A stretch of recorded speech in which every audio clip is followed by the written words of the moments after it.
Welcome to Fly on the Wall podcast. I'm your host, Chris Sonksen, CEO and founder of Church Boom. Here you get to sit in on a live coaching session as I coach pastors through the ministry challenges we all face. If you find this podcast helpful, please make sure to like, subscribe, and share. Hey, welcome to today's podcast with my buddy Arjay Johnson. We're talking about a great subject. What do we do Monday through Saturday as a leader? I always say that Monday through Saturday gives you the result of Sunday. But what do you got to do Monday through Saturday? What does your life as a leader got to look like? You're going to love this podcast. Also want to, before we jump into it, encourage you to check out churchboom.org and click the tab that talks about Church Boom Network. I believe everybody should belong to a network. I think that everybody should have a tribe, and our network is amazing. It's pastors all across the nation. We get together in small little groups on Zoom every month. We have live events every year. You will love being a part of the Church Boom Network. It is a credible tribe to belong to, and we should never do leadership or church alone, and this is a way not to do it alone. So make sure you check that out. But let's jump into today's podcast with my buddy Arjay Johnson. Well, let's jump into it, man. How can I serve you today, Arjay? What's on your mind? Yeah, so I've just really been thinking through winning the week outside of Sundays. And so I know Sunday is kind of game day and we put a lot of prep and energy towards that day, but I've just been really thinking through the Monday through Saturday aspect of ministry, of leadership, and a lead pastor role. Yeah. Kind of how can we win during our work week? Yeah. No, that's great. I love that you're saying that. It's funny because sometimes I think pastors, we kind of wait to Sunday and then we kind of hold our breath to see what's going to happen on that Sunday. People are going to show up. What's the attendance going to be like? I mean, we deal with that every single time. But the reality is Sunday is a result of Monday through Saturday. Sunday is the finish line to Monday through Saturday. And I think sometimes we hold our breath, like I said, and just wonder what's going to happen versus, man, what am I doing during the week every week that's going to make Sunday get better every Sunday? So the things that I always think about are from a lead pastor's role standpoint or really from kind of a staff role, if you will. Like if I was talking to a staff right now, I'd say, okay, let's talk about the leaders that we developed this week. Let's talk about the people that we got engaged into the life of the church, serving groups, whatever. Let's talk about how did we follow up? Are we improving not only on first-time guests, but those that brought the guests? What are we doing with that? How are we pushing the staff forward to get better at what they do? How are we evaluating our Sunday to make sure that we're constantly improving? How are we looking ahead a year from now to say, where do we want to be and how are we going to get there? How do we focus more on the activity, not the result? And that line is kind of a Church Boom line, focus on the activity, not the result. We say it all the time. But the epitome of that is Monday through Saturday because that's our activity. So you've heard me say this before, RJ, the important is rarely urgent. The urgent is rarely important. You gotta focus on the things that are important. They're not urgent because, developing leaders this week isn't going to change everything for Sunday, but it's doing it every week. Or engaging people in the life of the church every week, sharpening our systems to connect people every week, sharpening our follow-up every week, developing the leaders, developing my staff, making sure that they're growing, making sure they're getting better, making sure I'm getting coached. Am I getting coached on a regular basis, which most guys aren't? And it's always funny to me that they want to get to third, but they're not asking anybody on third how to get there, which I don't understand why anybody would do that, but they're not getting coached. So those are the things like, how am I growing personally? How am I growing my team? How am I reshaping our strategies and systems? How am I, being continual? It's the whole, unless you're an expert construction guy, which I'm not, it would be, how do you put a nail in? Well, you hit it, then you hit it again, then you hit it again, then you hit it again, and then finally it goes in. It's the same thing. Monday through Saturday is swinging the hammer. And it's knowing, but it gets down to knowing that I'm spending time on the right things, not getting caught up in all the little details, Right. and all we get caught up with details of just ministry, details of, whatever's urgent, details of behavior in the church. You've heard me say before, you're either operating in the circle of behavior or the circle of strategy. Mm. And, and the more you operate in behavior, the less you're operating in strategy. Right. And I'd rather be operating you're always going to have behavior because humans are humans, but I'd rather be 80% strategy and 20% behavior, where it's like, man, I'm constantly working. So develop yourself, develop the leaders around you. Man, keep working those strategies. Get the coaching yourself, get the development yourself. I cannot emphasize that enough for guys. I think we live, we kind of live more just getting through the week, and it's not strategic. Like, I asked someone, tell me how you're going to grow. Well, I read books. I'm like, that doesn't sound like a plan. We have a plan for maybe financial life. We get an advisor. We have a plan for health. Man, I work out Monday, Wednesday, Friday. I was like, okay, what's your personal development plan? Well, I read books once in a while, and I listen to a podcast. No. How many podcasts? How many books? Yeah. Who's coaching you? How often are you talking to them? Yeah, that's good. So stuff like that. Those are the things I think Monday through Saturday. As you've just coached as many pastors and church planners, leaders as you have, are there certain like buckets that you would say, hey, you really need to think about this every week? Obviously, there's, you're going to spend time on your message. Yeah. Maybe it's, leadership development or first time guest follow up, but just is there maybe 4 or 5 things that you've said, hey, I think if you're going to be a growing, sharp leader, maybe it is even kind of what you've said with finding a mentor and coach and time with that. Well, I think those buckets are right. I think everything that we just said makes sense. But what I would do is I would categorize your buckets and what goes, call that a lane. Like if this was a whiteboard, you drew a line and then 1, 2, 3, 4. Okay, so this is called developing yourself. What goes in that bucket? What goes in that? It's not, the title is develop yourself or personal development, whatever. But what goes in that? Well, I'm getting coaching or I'm not. Yeah. I'm listening to podcasts or I'm not. I'm going to, or I'm not. I'm reading a book or I'm not. Like, what is my personal development going to look like? Or developing leaders. What does it mean? Yeah. How do you know you did it? That's where I think in theory, we all agree to it. No one shakes their head and tells me, no, I do not believe you should develop yourself, or I don't think you should ever develop a leader. Like anybody that's a decent lead pastor is going, oh yeah, you got to do that. But what is it in each of those lanes, the activity that gets you to the result? That's the key. What's the activity that gets you to the result? In theory, we believe it, but what's the activity? And are we doing that activity? Yeah. That's the thing. And one thing you've heard me say before, because you and I have had a lot of conversations, that everything you want in life is waiting for you on the other side of consistency. Everything is. Yeah. Hey, I want better finances. Be consistent. I want to be more in shape. Be consistent. Okay. I want to be a strong leader. Personal development. Okay. Here's the activities. Be consistent. Well, I can't afford coaching. Well, that's because you're looking at it as an expense, not an investment. You're looking at it all wrong.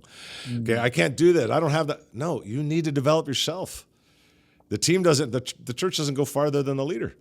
So then, developing leaders. Okay, then what do you got to do for that? What does that look like every week? Developing strategy. When are you going to do that? Right. Now, the other one is like, I think you always have to be ahead with vision. You always have to be ahead with where are we going? Yeah. You have to be ahead of that. So what does that mean to be ahead with vision?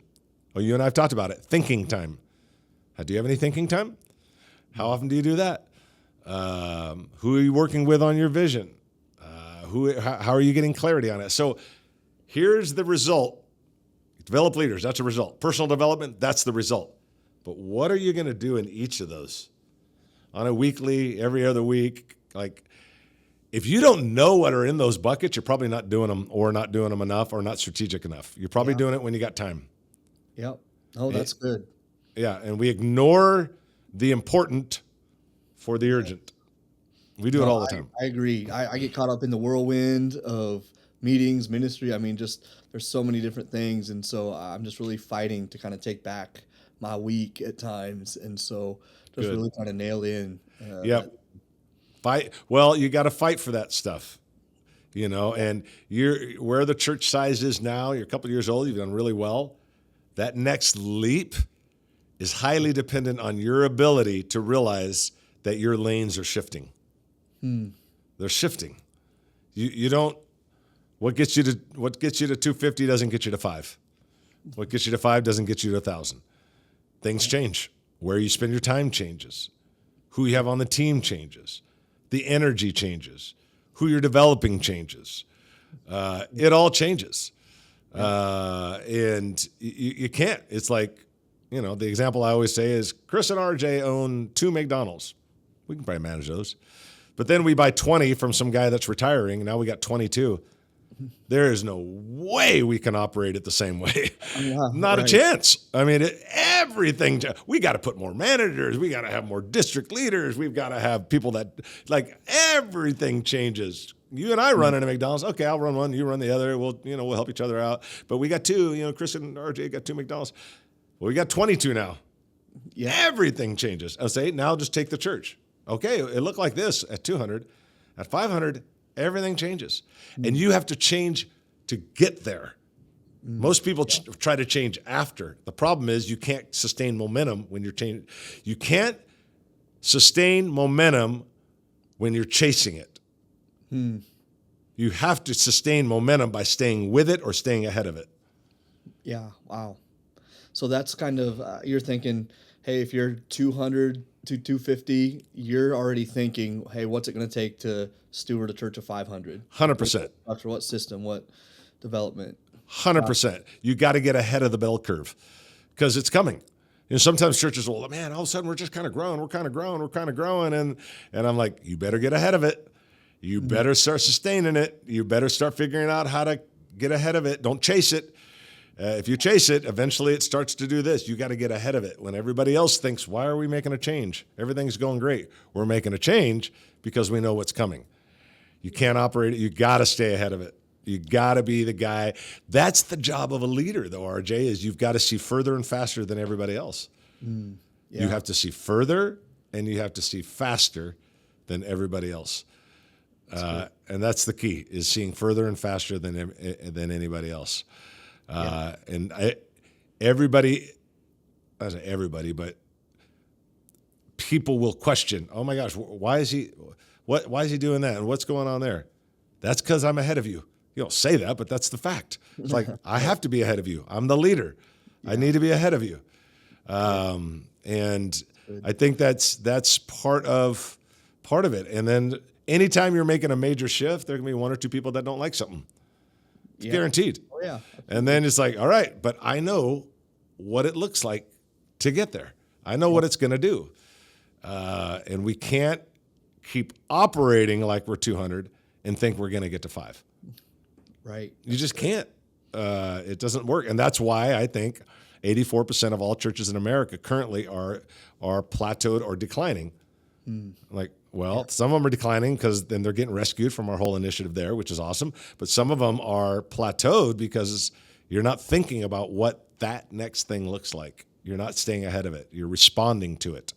Yeah. It's not a response. It's an action. Stay ahead. Don't chase it. That's good. Do you suggest staying ahead, like staffing wise too, kind of staff for where you're going? Not To a degree, I think you have to be real careful with that. I talk about staffing for the future. It's a little thing I talk about.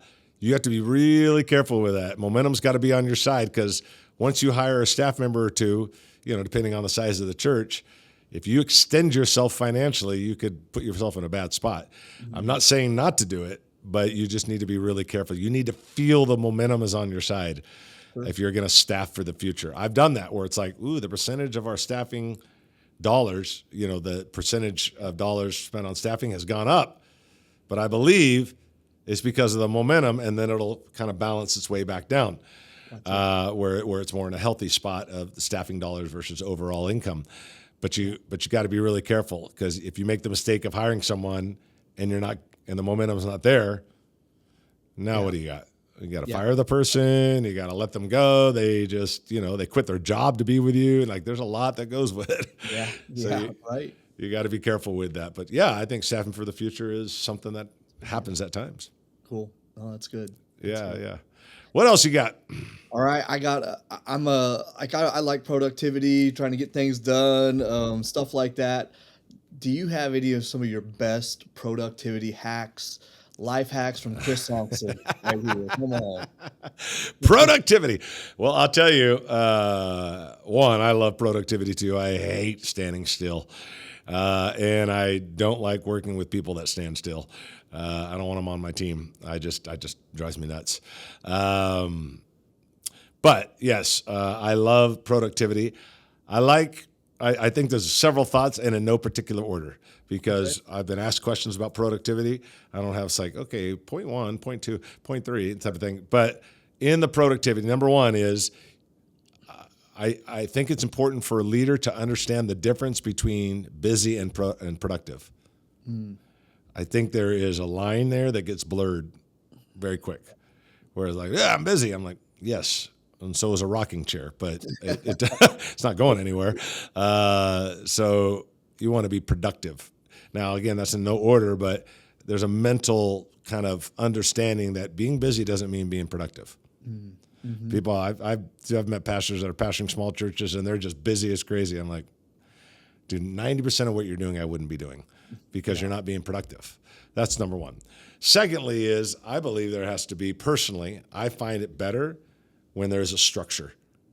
Like, where do I want to get 12 months from now? So I don't know if I've ever talked to you about the 12-week year, but that's a big thing that I really, really like. I don't know if I've talked about it, but I don't think so. The 12-week year is probably, in my opinion, it's one of my favorite kind of productivity systems, if you will. Okay. So here's how the 12-week year works. You can do it with you, and you can do it with your key staff. It's like, okay, where do I want to be 12 weeks or 12 months from now? So, okay, let's pretend that I was coaching you through it. I'll say, okay, RJ, where do we want to be 12 months from now? Okay, well, man, I'd love for I'd like to be at this place financially. I think I would like to have read this many books. I think that I would like to get some coaching. I think that I would like the church to be a certain size. I think that it'd be nice if, we had a leadership pipeline. I don't think our pipeline's good, whatever things you say. So 12 months from now, this is where you want to be. Great. That sounds good. Okay. Now what we do is we say, okay, in the next 12 weeks, what do you need to do to even be somewhat on course for 12 months? I don't think it's in a new philosophy. I just think it gives language that people can understand. It's the whole eat an elephant a bite at a time concept, where it's 12 weeks, okay? So if I was coaching you or I was the boss, I would look at you and I'd say, okay, RJ, next 12 weeks, what do you need to do to even have a chance for this to work 12 months from now? Well, all right, let's say, you wanted to write a book as a pastor. It's like, you're not going to write it in 12 weeks. But what needs to happen in the next 12 weeks? Okay, so tell me what needs to happen in that category. Well, I need to create an outline. I need to do this. I need to do an executive summary. I need to get some coaching in it. Okay, great. Can we do that in the next 12 weeks? Yeah, we can do that. Okay, good. Okay, what do you need to do for personal development? What do you need to do for church growth? Okay, I need to start looking at more speed of engagement. I need to start looking more at this. Okay, great. What do you need to do in that 12 weeks? Then I would keep you accountable every other week for those 12 weeks. Okay, how are we doing? Are we coming along? Meet you again 2 weeks later. How are we doing? Come along. We get to the 12 weeks. You got 90% of it done. Whatever you didn't get done rolls into the next 12 weeks. Gotcha. But, dude, if you go into my office, it's living right on my board. Really? My 12 weeks are right there. I know exactly what I have to get done. And so I'm not even thinking about 12 months from now. I'm not worried about it. I'm not wound up about it. I'm just like, I got to get this. That's good. And it's got a lot of on there. I mean, I usually put more than I should, but it's like there's personal finances, ministry finances, there's personal development, there's personal, anything, personal relationships, there's ministry things I want to accomplish, things I want to get done, books I want to write, whatever. It's all there. Wow. And I'm like, okay, but this is what I got to get done in 12 weeks. And so every 12 weeks, you kind of reevaluate that and update that. So it's just kind of a constant few times a year. So at the end of the 12 weeks, I'm like, all right, I got 90% done, 80% done. Whatever's not done rolls over. Now I create a next 12 weeks. Yep. Then I create the next 12 weeks. Then I create the next 12 weeks, and I arrive to the end of the 12 months. And I would say that I probably put 10 pretty aggressive goals on the paper for the 12 weeks. I do it every year. I put probably 8 to 12, 10 average, pretty aggressive goals. And they're aggressive for a year. I would say if there's 10, I probably nail 8 of them and get about 60% done on 2. I probably overdo it every time, but I'm telling you, if I didn't do the 12-week year, I wouldn't get this done by the end of the year. The productivity for me comes from the 12-week year. That's good. That's good, Chris. Yeah, it really helps a lot, and it really develops you a lot and keeps you on course to accomplish what you want to accomplish. Yeah.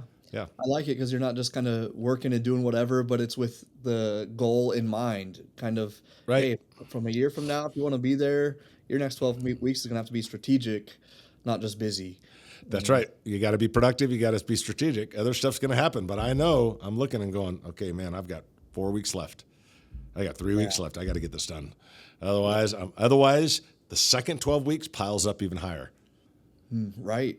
And I don't want to, and then the third 12 weeks piles up even higher. I don't want to do that. So I got to nail that first 12 weeks. So the next 12 weeks I can stay on course. And it's just Good. it's nice because it's also, hey, life happens. Ministry stuff happens. Tension happens. All of a sudden it's like, well, that blew up my week. Yeah, that blew up my week. That's okay. Not the end of the world. But I know what I got to get done. Let's call it, I'm 9 weeks away. I got to get these 6 things done. This week, this stupid thing just blew up my world for a week. I still got 8 weeks left. Yeah, that's right. It's okay. I can get that done. I can get it done. I'm not worried that my week got blown up because I'm not living like that. I'm living 12 weeks at a time. Yeah, that's good. It's really awesome because it's big enough that you feel like you can get something done, but small enough you can't just sit around 12 weeks. Right. 12 weeks is coming quick. Yeah. So it's kind of a nice balance between, I got some time, but also like I don't have all the time in the world. It's not 2 weeks. It's not 8 months. You got 12 weeks, buddy. And I like it. So it works out. It's gold. It really is. Awesome. It works really well. Come on, that was the gold I was looking for. The gold I'm looking for. I need it. Oh man! Anything else you wanted to chat about today?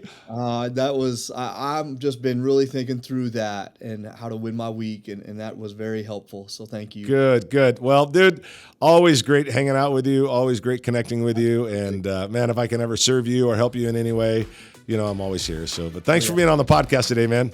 Hey, thank you so much. All right, have a good day, buddy. Yep, you too, Chris. All right, see ya. Hey, man, I hope you really enjoyed today's podcast with Arjay Johnson. I loved today's topic. Hope you got a lot out of it. I want to remind you to check out churchboom.org and check out the Church Boom Network. Everybody should belong to a tribe, and I want to encourage you to sign up and become part of the Church Boom Network. Get those monthly Zoom calls with a small group of pastors, have those yearly events, and just do ministry together. You will absolutely love it. So go to churchboom.org and check out the Church Boom Network and sign up. We'd love for you to be a part of the tribe. Hey, we'll see you next time on the Fly on the Wall podcast.